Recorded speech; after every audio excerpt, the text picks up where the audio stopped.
freedom, family, world unity, all these things and more will be discussed on this podcast. real stories, real people, real debates. On this podcast, we like to express our freedoms and talk about anything and everything goes. Like freedom, family is important to us, and anybody that is listening, watching, or coming on the show as a guest star are all considered part of the greatest family to ever bless the solar system, the human race. No matter who you are, where you come from, you will always have a voice here on this podcast. We like to flex our First Amendment, where all speeches and opinions are accepted for the right of freedom of speech.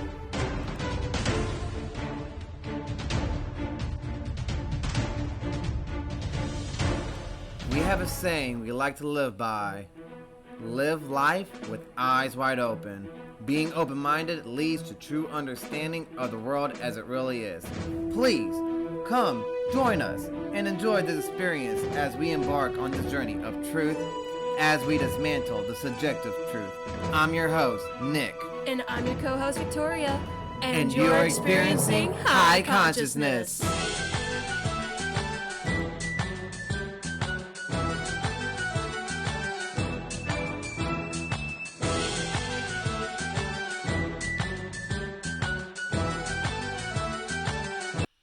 Disclaimer. Any and all information on topics presented are to the best of all who is present in each episode's knowledge. The goal of this podcast is to bring people together and set the example we all wish to see in our everyday lives. Whether it's home life, education, politics, history, business, etc., any and all subjects can and will be talked and peacefully debated about on this podcast. On debate episodes, there will be a set rules of debate that hosts and guests alike must follow. We ask that you, the audience, like we ask of our guests, in the comments to please try to keep the language as clean as possible. We are a podcast for entertainment as well as educational purposes. Here, we are all equal no matter what race, age, or gender. Thank you, and enjoy the show. Welcome, folks. Welcome to all. I'm Nicholas. And I'm Victoria. And we are High Consciousness. Welcome to the show, y'all. Today we have a special treat. Today we'll be going over this book, The Secret Destiny of America. But a little shout out before we get started here. As you can see, our friend Noah is not here. He is our beloved tech guy, and unfortunately he will not be continuing on this journey with us, but he has decided to go on some personal endeavors, which we fully support him and wish him all the best. And, well, if anything, it was a blessing for him to go on his own endeavors because it gave us that kick in the butt to kind of do it ourselves and learn how to do it all.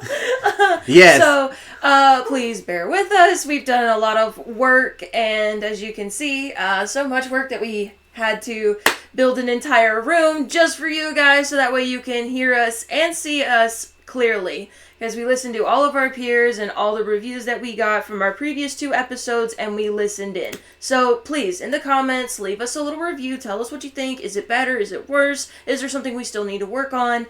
If there's any like tech people out there that can give us a little tip or a trick, that'd be fantastic. Yes, everything and anything is welcome at this point. Yeah.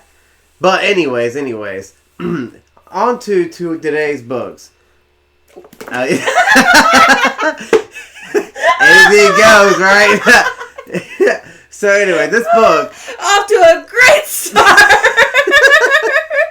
That's right. It only will take 3 more takes. Take number 5. But anyway. Being honest, y'all. Yep. But anyways. Great book. Link in the description below. That's one thing you're going to like about this podcast, that we are honest and truthful. Yep. And those are all mean the same thing. Honest and truthful. Being honest means being truthful. Well, yes. You're right. Yeah, I know. You're right. Ha, everyone that's got a ha, to me and Paul was like, this dumb guy right here. No, probably thinking, this dumb girl over here, she had to think about it. So who's really the stupider one? The one that said it or the one that's thinking it? I don't know. But anyway, y'all, this book right here will pretty much enlighten us what our identity is. as Americans. Because in today's world, we do not know what our identity is. We either go from one side or the other, or hardly can collude at all and still be deemed as the bad guy. And that is really terrible on both occasions. And if you actually think about it. But what this book will entitle that we all have a destiny and that we all are a part of a bigger plan that's been in motion for a really, really long time. Since the birth of America. And those who say death to America and all that, those are not our friends. Those may be our friends, but they have been brainwashed and been beaten by the system of those people, of those who are running this country behind the scenes. But that's neither here nor there. Anyway. This book was written by Manly P. Hall in 1944, so just a year before the Second World War ended. Yes. That word. It was at the end of years of World War II, and America was like the leader, the front runner of everything during this time. And this book talks about everything that they have discovered and everything that they're putting two and two together with the Greeks, the Egyptians, the secret societies, the whole 9 yards. Pretty much anything and everything you can think of, this book might answer those questions about our forgotten past. Mm-hmm. So, without further ado, our beloved Victoria will be reading Chapter 1. Aw, thank you. So, Chapter 1 is the origin of the democratic ideal. And there's a little picture right here. We'll search online and post up a little picture later for you guys to see when we figure out how to do all that. But there you go. So, let's get into it. World democracy was the secret dream of the great classical philosophers thousands of years before Columbus. They were aware of the existence of our Western Hemisphere and selected it to be the site of the philosophic empire. The brilliant plan of the ancients has survived our time, and it will continue to function until the great work is accomplished. The American nation desperately needs a vision of its own purpose. No, I'm going to stop it right Wow, there. that's 1944. Mm-hmm. Yes. If we needed a vision of who we were then, we definitely need a vision of our own purpose now. Like, whatever it is. America cannot refuse the challenge of leadership in the post-war world. Mere physical reconstruction of ravaged countries and the reorganization of political, economic, and social systems is the lesser task we will face. The larger problem and the great challenge is in how to set up a new order of world ethics firmly established on a foundation of democratic idealism.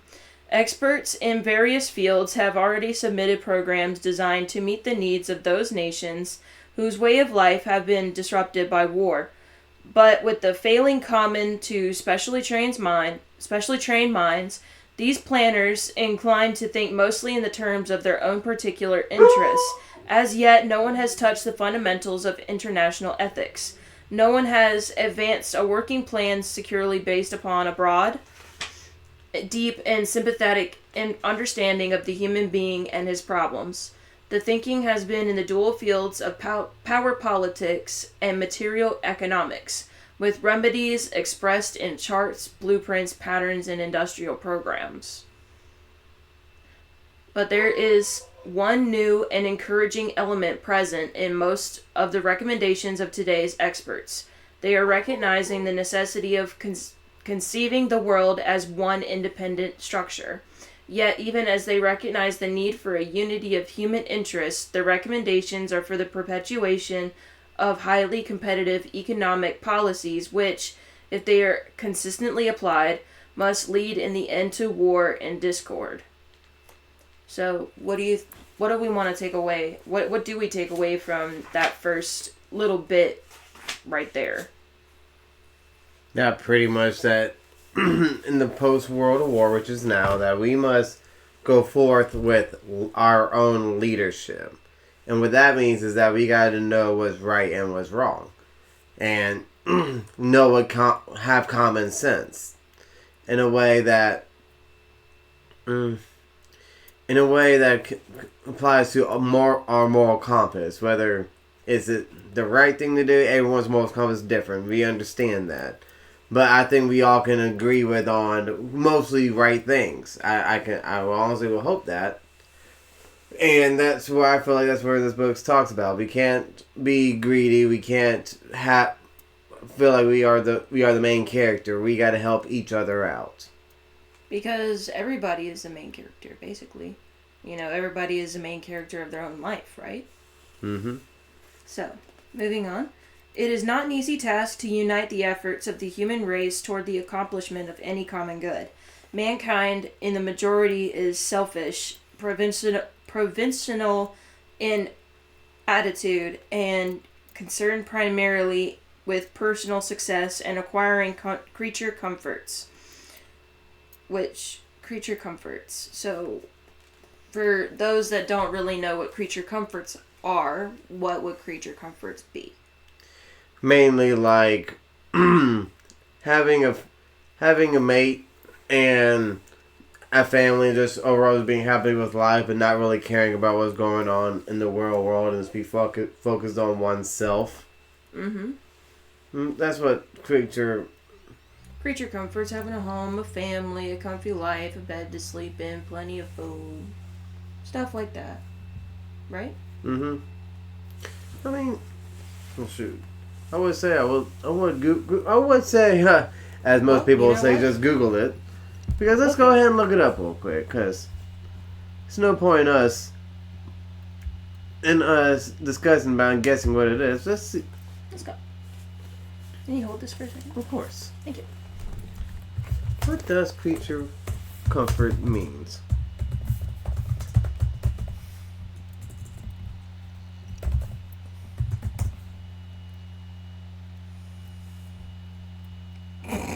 What is? Or what does creature comforts mean?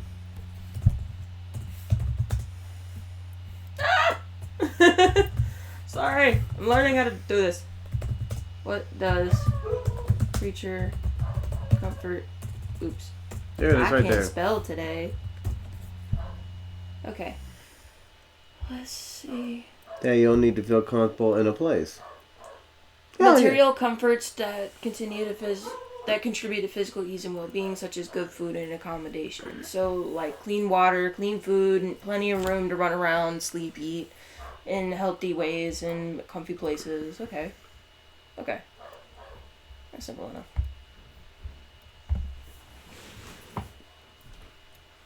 But it will not be possible. Alright. It will not be possible to build an enduring peace until the average man has been convinced that personal selfishness is detrimental to personal happiness and personal success.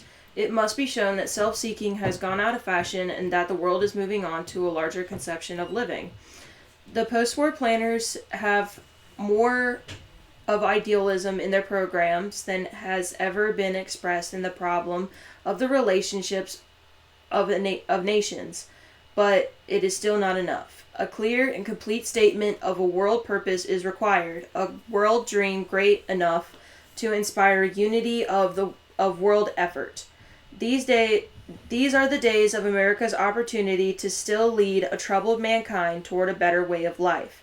If we meet this challenge, we will ensure not only survival of our nation for centuries to come, but we shall gain the enduring gratitude of our fellow men and Americans will be remembered to the end of time as a great enlightened people. It is not enough that we solve particular problems, we must solve the very cause of problem itself. War, suppression, crime, dictators, and their oppressions are the symptoms of giving a clear indication of a greater ailment. To each problem solely in the terms of the problem itself, without recognition of its true relationship to a larger and more universal necessity. It is to fail in the broader implications of an enduring peace and prosperity. So basically that is saying like really toxic, awful policies that only benefit like one group, but not everyone. Not like everybody. So kind of like when we get into it later, from our understanding that we will go over it later and along our journey to learn better what socialism and Marxism is, because honestly, we're not really that savvy with what it is, but with you guys, we'll go on that journey and figure it out. But from right here, it seems, like dictators and, crime and wars, economic depressions probably is what they mean by depressions, because I don't think anything else really applies to that, does it? But that's a really good example to at least get a good grasp on it. Yes. Economic depressions because of the wars. Because all the wars lead up to is great pain and great benefits for the big guy and none for the little guy. Yeah. All people fight big man's war. Yeah. In one of Linkin Park's songs, Hands Held High, one of their lyrics is, when the rich wage wars, the poor that die. And honestly, I mean, who else, calls out wars other than, the people running the place, and, well, the people running all these, countries all across the world, they're all, what? Rich people. And who are we that are, the ones suiting up, gearing up, going to fight us? And that's just the cruel truth of it all. Whether you love your one's country or not, it's just the truth of the matter on. That's just the reality we can accept. But anyways, what this book is pretty much saying is that what this is saying in the first few pages, first few paragraphs, is that we are people that have legitimately figured out so many problems to better the human life. You got to realize that we invented the Industrial Revolution. We invented the revolution in general with us being first in freedom. We were the first in freedom, first in flight, first in the automobiles, first in steel work. The steel industry, the Industrial Revolution, that was us. The automobiles, that was us. The gold rush, that was us. Like, you got to realize a lot of things came first from America. The railroads, us. That's why that's why we say that we are very enlightened people, very beneficial people. Yes, we might have reaped benefits from past generations, but we also are a generation that needs to build upon those generations, and make them better. All right, moving along. Experience should have taught us long ago that policies which have originated from material considerations and attitudes have proved inadequate. The whole story of civilization and the records of history tell us that all such adjustments hold no hope of lasting peace or security. But here we are again, preparing ourselves to be satisfied with temporary solutions for permanent problems. So basically, like those, you got a hole in the water pipe, and the plumber comes by and he just slaps a duct tape on it, and it charges you $500 and says, "There you go, that'll do." Not great. Basically I honestly agree with that. Yes, basically saying that we'll do the short way of solving problems, but not really do the long critical thinking of really fixing the problem. Yeah, we need to, instead of slapping duct tape and saying that'll do, donkey, we need to replace the entire water pipe. And what that water pipe is just our whole, I guess, system and how we are spending.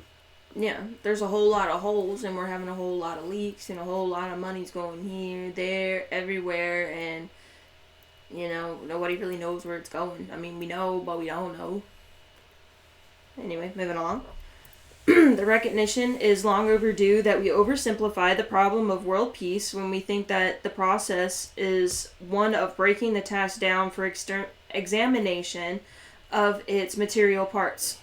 And then hopefully devising an applicable remedy for each of these. The physical conditions of human existence are not the whole of the human problem. We could adjust all material considerations to the point of the supremacist equity and yet accomplish virtually nothing solutional.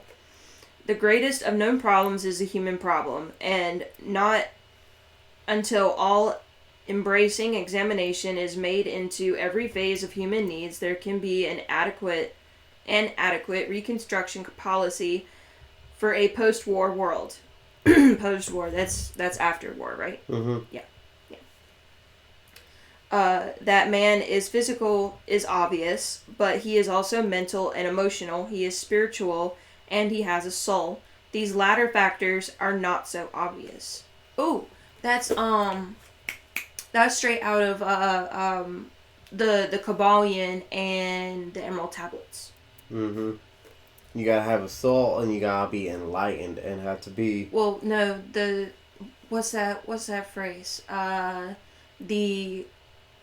The connection between the man the material and man the spiritual is man the intellectual. Mm-hmm. I think that's the phrase.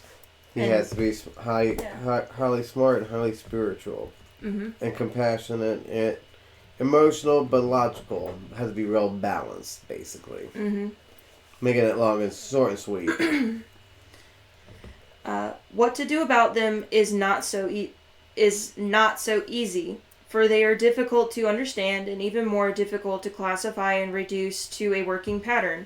We as builders of a civilization will have to learn that only when equal consideration is given to each of these elements of man's nature, we will arrive at the solutions for the disasters into which men and nations precipitate themselves.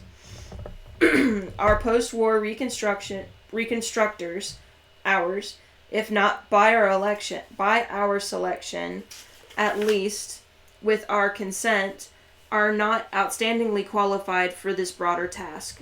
Few indeed are the statesmen and politicians who have any conception of man as a spiritual being. As for military leaders, they are primarily disciplinarians, invaluable as such in times of war, but not at all emotionally geared to problems of individualistic peacetime character. So basically, what he's saying is that the military, when it looks at the human being and us, we're just useless up until war. And when it comes to war, we need to be emotionless and just straight to the point, and not be compassionate. And when it comes to peacetime, we will be confused because we're not going to be trained to be peaceful. Yeah. Which is why we don't really have military background type kind of leaders in our presidency. I mean, a few of our presidents were soldiers before they were presidents, but that's very few. It's very, very few. And because it's hard to be one in balance with being a soldier and a warrior, and also being a compassionate leader, and emotionally be connected with everyone. Mm-hmm.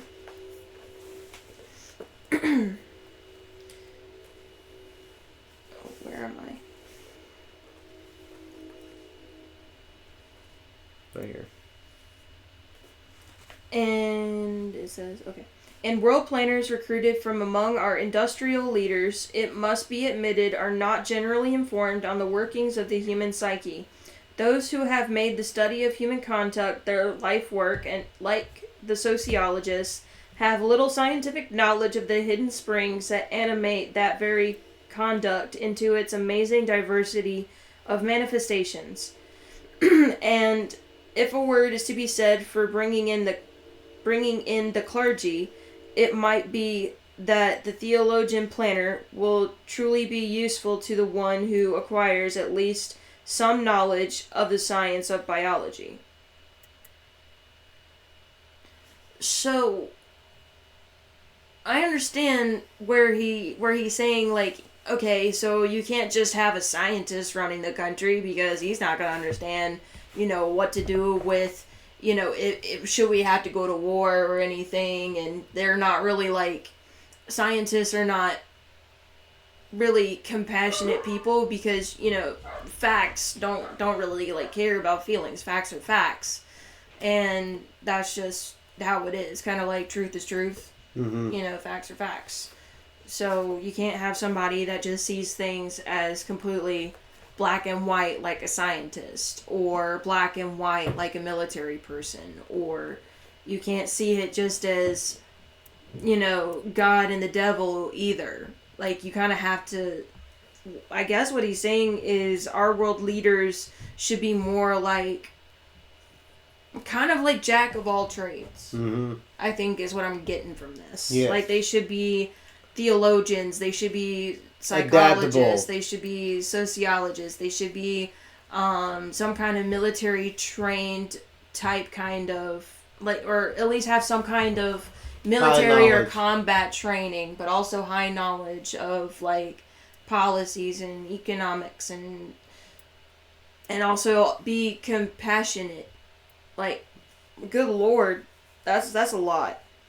Well, that's what it takes to be a great leader for a great country, and to lead into what he's supposedly as a world peace. You have to be understanding of everyone's problems, and have a solidified solution for those problems, or a very good way to guide them to find those solutions for those problems.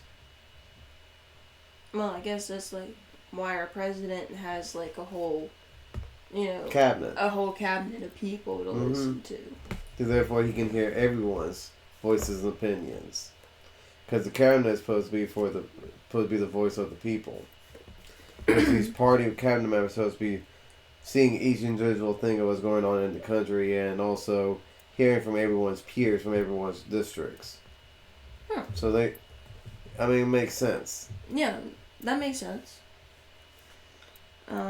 We are displaying a woeful lack of vision in the way we fumble with the eternal laws of life. It is not enough that we now hopefully create a setup permitting to men to give allegiance with their minds or to serve faithfully with their bodies. We must someday face the truth that man is inevitably and incurably an idealist, for this is the truth that will set us free. Man's need is for the idealistic content of his nature to be properly nourished, when his whole consciousness will impel him to right action, and then no more will our laws fail, treaties be broken, and the rights of man stand violated. The American nation desperately needs a vision of its own purpose. It must conceive it in a generous idealism, great and strong enough to bind thoughtless and selfish persons to something bigger than themselves. It must recognize that it is in the intangible idea that the foundations are laid for all seeable good, must know that the truly practical course and the course of hard realism for America is the one that is laid basically in a generous idealism. There is more than an indicated course. It is one that we inevitably must follow, guided by the hand of destiny. Believing this to be so, I dedicate this book to the proposition that American democracy is part of a universal plan. Damn. That's a pretty heavy stick. Mm-hmm. What'd you get for that? Wow. That's a lot to process, right, Pete, guys? But what I'm getting from that is that we need to figure... Because what he's saying is that what we have right now is that we gave everyone the solution to either serve with their minds, which is go to school, get as much information as you can, learn as many skills as you can, and better yourself and also better this country. And serve with their bodies, I guess. Like serving the military, protecting this country. Serving in Congress and in your Senate and in your like city council, doing your part as a American citizen and voting for people in elections and stuff like that. I'm sure is what that means. I mean, all those things. Yeah, it means it literally means everything that you have to sacrifice for. Mind is you need to serve your mind. That means that you need to educate yourself. Educate. Learn every skill. Learn all you can learn, and serve with your body. Also means that everything that means to do a sacrifice, whether it's your time, your life when it's serving in the military. your career for the American people, when you're in the Congress, voting and doing your civil duties, jury duty, and just obeying the law and just going by off common sense. Yeah. Which, these days common sense seems to be not that common, and it's very saddening. Very sad to see. Look at what's happening with New York with all that crime. Like, a lot of those businesses are probably owned by a lot of different, backgrounds and races, and they're all like, stealing from each other, and it's not right. And I remember New York being like this beautiful place that didn't look so abandoned and overrun, and you did hear stories about, people getting mugged and kidnapped, but not on this kind of level. It's really sad. No, it really is. And I also feel like that we're part of a universal plan, like Manly P. Hall said. And what that mean, and I feel like what he means by that is that we're all supposed to be helping bettering the world. If we legitimately implode on ourselves, the whole world is going to fall with us. Yeah. And I feel like that's what he is saying at the end of the day. That or maybe the rest of the world won't fall with us, but maybe, the ideas of what true freedom and life, liberty, and the pursuit of happiness will be and every man is created equal will, dissipate. It'll disappear. And I don't know why, but that scares me. Thinking that those kinds of ideas might die someday. Well, think about an idea that it cannot die because it gives off hope, and hope cannot die because it's an idea. Well, yeah, true. Quoting V for Vendetta there. remember the 5th of November. But, anyways, you cannot kill an idea. You can kill a man, but you cannot an kill idea. But America an will be known as the greatest social experiment that had failed. That has went valiantly and succeeded and failed at the same time. It's not failed yet. No. We can say that America, as the project or as the experiment that it is, fails when America falls. We can say it fails when we fall. Yes. Which I hope and just pray and that never happens. I can't imagine a world without America. No, I can't neither. And if we did, then we'd be living in one of those messed up anime worlds. And pick your poison, either one. Which messed up anime worlds are you talking about? Which one? Because there's way too many. Exactly. Exactly. So, there's no need. Give me 3 examples. Berserk, One Piece, and My Hero Academia. Good choices. For the most part, I guess. My Hero, I'm having a little trouble with it, but then it's like, well, once all the villains come in and start ruling everything, yeah. Well, they start pointing out the corruption in the heroes.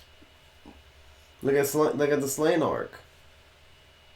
That's true. Yep, you right. Don't listen to me, y'all. Alright, moving along. Our world is ruled by inflexible laws which control not only the motions of the heavenly bodies, but the consequences of human conduct. These universal motions, interpreted politically, are impelling human society out of a state of autocracy and tyranny to democracy and freedom. This motion is inevitable, for the growth of humans is a gradual development of mind over matter, and the motion itself represents the natural and reasonable unfolding of the potentials within human character. Those who attempt to resist this motion destroy themselves. To cooperate with this motion and to assist nature in every possible way to the accomplishment of its inevitable purpose is to survive. Thousands of years before the beginning of the Christian era, many enlightened thinkers discovered the will of God as expressed through nature in the affairs of men. They made known their discoveries in terms of religions, philosophies, science, arts, and political systems. These first statements are now the admired monuments of ancient learning. Available to men today, they are generally ignored, which is very true. Mm-hmm. I mean, look at, all the ancient teachings about, like, all the herbs and astrology and what they knew about, like, science every pill you and say stuff. comes from a plant. Yeah. I mean, that's Legit. that's true. That's legit true. Every brand of medicine we have comes from a natural herb that, like, you could probably go in a forest, or some of you, if you're lucky enough, you could just go out in your backyard and, it's right there in your backyard. I mean, if you watch any kind of medieval movie or any dark fantasy show or movie or whatever, you'll know that all they have is plants. Back then, they used those for medicines. Mm-hmm. And that still applies to today. It's just now it's all break down to a science, and they just want the pure chemicals from those plants, and they can put whatever they want in it. But, anyways, that's drugs. That's the between drugs and a plant. I just do drugs. Not hard ones, just once I change my mind up. I'm sorry, that song popped in my head, y'all. I had to. Thanks, Robbie. My cousin. Yep. Anyway, moving along. Years of research among the records of olden peoples available in libraries, museums, and shrines of ancient culture has convinced me that there exists in the world today has existed for thousands of years. A body of enlightened humans united in what might be termed an order of the quest. It sounds like some, like, Camelot or Dungeons and Dragons or... The Order of the Quest. The Order of the Quest. Excalibur! Sorry, I had to. Oh, man. I'm showing my dork. It's okay, dork. I'm dorkette. You're dork. I know, and that's what makes me a dork. Aww. It is composed of those whose intellectual and spiritual perceptions have revealed to them that civilization has a secret destiny. Secret, I say, because this high purpose is not realized by the many. The great masses of people will live along without any knowledge whatsoever that they are part of a universal motion in time and space. Pythagoras, Plato, Aristotle, Buddha, Jesus, and Mohammed are among the greatest names recorded in history, but it is not customary to regard the men who bore those names as statesmen or sociologists. They are thought of as philosophers, sages, seers, and mystics, whose doctrines have no application to the political needs of an industrial civilization. Yet it is men like Plato and Buddha who still exercise the most powerful force in mortal affairs toward the perpetuation and preservation of a civilized state among all nations. All of the great leaders of ancient times realized and taught that the establishment of a state of permanent peace among the nations depended upon the release of human ideals, and through properly trained and disciplined minds capable of interpreting these ideals in terms of the common good. Wow. Mm-hmm. So, like, if we want to get a little more, like, wiser about how, I guess, maybe our country should be led, or what our world leaders should be like, or what we as individuals need to be like. I mean, from the very get-go, at the beginning of this chapter, it says that America can't... Thousands of years before Columbus, they were aware of the existence of our Western Hemisphere and selected it to be the site of the philosophic empire. So there you go. And then the chapter starts right out of the gate saying America cannot refuse the challenge of leadership in the post-war world. Which, I mean, if you look at America, I mean... We're supposed to be the role models. We watch, like, news channels just like everybody else, but, like, we watch WION, we watch Sky News, DW Business, we watch even like, you know, a couple of things here like Forbes and the Conservative Twins at times and Liberal Hive Mind. So like we get a little mixed view of everything, but all the ones that we mentioned before in the beginning, those are all like, you know, across the world, and they're always focused and talking about us over here in America. Like when we're not concerned with, you know, who's getting crowned or who's getting married in the royal family, all of the UK and the rest of the world is it's eyes on us. We're literally at the front of the world stage, and we see that every day. And we, as American people, need to realize that, and we mostly need to grow up. Hey, to say it like that, but in most cases, it's true. If you need some help growing up, watch Tyler Zed. He's our favorite dude to watch on YouTube. Yes. Grow up! I hope some of y'all know him. No, he does not know us. We do not know him. We're just giving a shout out to Tyler Zed because Tyler Zed, you are awesome, bro. Yes, you are. You are awesome. You give us the giggles every single Tuesday, Thursday, and Sunday, and we love you for it. And yes, we do not do our challenges. No, we don't. We don't do our punishments at all. We don't do them at all. Grow up. Never!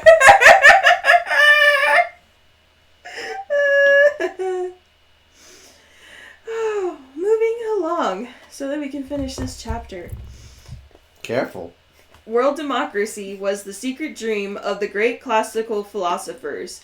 Toward the accomplishment of this greatest of all human ends with hold on. World democracy was the secret dream of the great classical philosophers. Toward the accomplishment of this greatest of all human ends, they outlined programs of education, religion, and social conduct directed to the ultimate achievement of a practical and universal brotherhood. In order to accomplish their purposes more effectively, these ancient scholars bound themselves with certain mystic ties into a broad confraternity. In Egypt, Greece, India, and China, the state mysteries came into existence. Orders of the initiated priest philosophers were formed as a sovereign body to instruct, advise, and direct the rulers of the United States. Or rulers of the states, excuse me. Yeah, don't say United States. Whoa. Whoops! Rulers of the states. Rulers of the states. Thousands of years ago in Egypt, these mystical orders were aware of the existence of the Western Hemisphere and the great continent which we call America. The bold resolution was made that this Western continent should become the site of the philosophic empire. Just when this was done, it is impossible now to say, but certainly the decision was reached prior to the time of Plato, for a thinly veiled statement of this resolution is the substance of his treatise on the Atlantic Islands.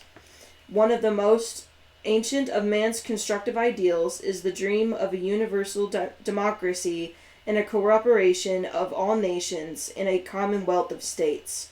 The mechanism of the accomplishment of this ideal was set in motion in the ancient temples of Greece, Egypt, and India. So brilliant was the plan and so well it was administrated that it has survived to our time, and it will continue to function until the great work is accomplished. Philosophy set up its house in the world to free men by freeing them of their own inordinate desires and ambitions. It saw selfishness as the greatest crime against the common good, for selfishness is natural to all who are untutored. It recognized that the mind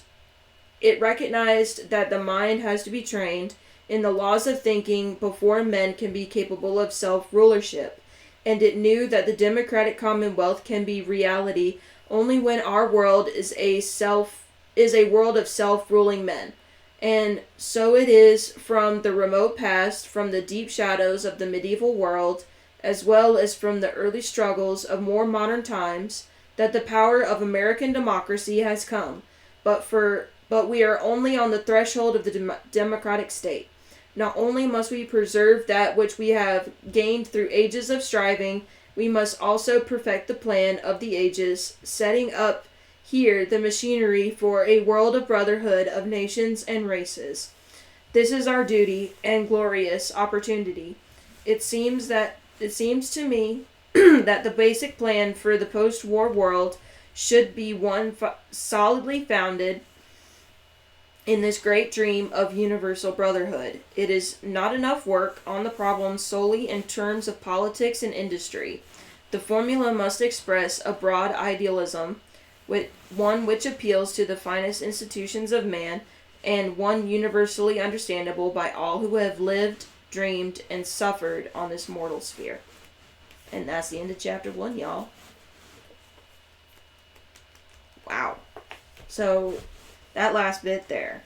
So, like, world democracy and, like, having a whole one unified philosophic kind of empire has always been dreamed of by the ancient Greeks and Egyptians, the Indians, and the Chinese even, because they were the one that brought all these mystery schools into existence, right? Mm-hmm. That's exactly what it says right there. Mm-hmm. Egypt, Greece, India, and China, they made the state mysteries come into existence, which I think state mysteries just means, like schools of mystery, or mystery schools, basically.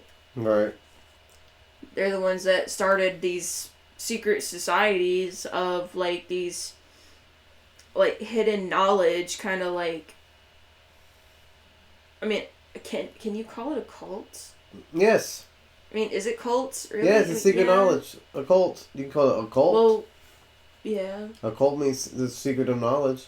Yeah, a cult just means hidden. Hidden knowledge. They just put a scary word on it so you don't go looking. Mm-hmm. But anyway, y'all. Remember to subscribe and comment, like and subscribe on our channel. Yep, leave us a comment. Subscribe. The link for the book, Secret Destiny of America by Manly P. Hall, written in 1944, will be in the link in the description below. We're going to continue on reading this book. Yep. So sit tight and stay tuned for part 2. Thanks, y'all. Have a good one.